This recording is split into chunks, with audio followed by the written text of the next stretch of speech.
high frequencies. I don't know how to pronounce that, but that's what it's called. These frequencies are quite often between 2,000 and 5,000 hertz, and that's obviously the kind of area in which speech is occupied by.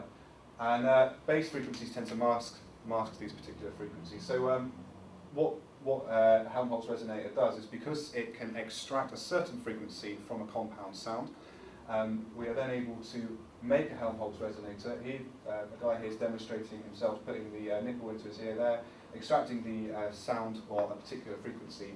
In this case, it will be 2,000 to 5,000 hertz, and therefore allowing to hear speech a lot clearer. This method was used a lot before electronic analysis or electronic hearing aids was created. Speakers, and why use a ported box? Many people want smaller speakers. We can use these as a demonstration here. Smaller speakers. Small speakers often mean a fundamental resonance of around 50 to 100 hertz, and quite often that's not low enough. We want lower bass sounds perhaps when we're mixing, etc. To amplify below these frequencies, it would take a lot of power. In some cases, 16 times more power just to perhaps get down to 40 hertz or 30 hertz, which is impractical because the amp would have to be quite big, and that's impractical for home and car applications, especially when it comes to large subs. A ported box is a forced compromise. So because we want smaller speakers, we then have ports, as you can see here. This turns this whole cabinet into a Helmholtz resonator.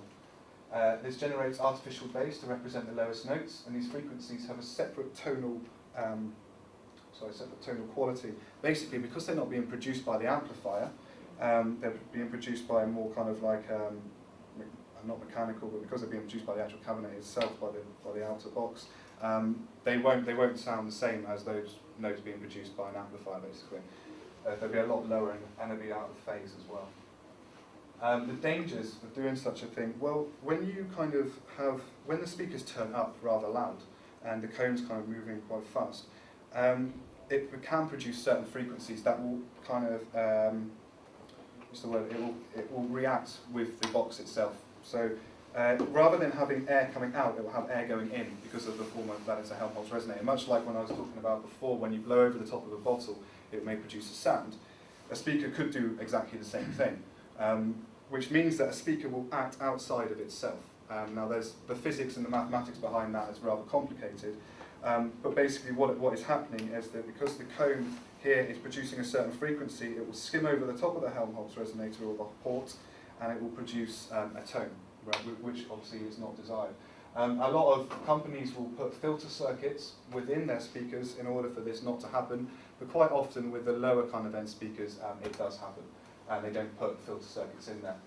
To avoid this, be sensible with volume and understand the speaker's limitations, okay? And the port on the back of the speaker is quite often desired way of building a speaker, so you have a big port here at the back. That way that the cone can't just suddenly kind of put the sound straight across. It obviously has to travel around the back of the speaker. And also, certain manufacturers such as AKG will put different sized ports on their speakers, or they won't be completely round. As I said before, round ports are the kind of best method of making a Helmholtz resonator. So if they're slightly different shaped, then it won't produce the same effect as a kind of preferred way would. And that's it.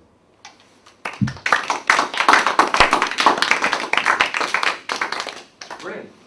Thank you very much. Danny, he said like a speaker got holes in it and it acts like a hummed, Yeah. like resonator. Does that mean it cancels out some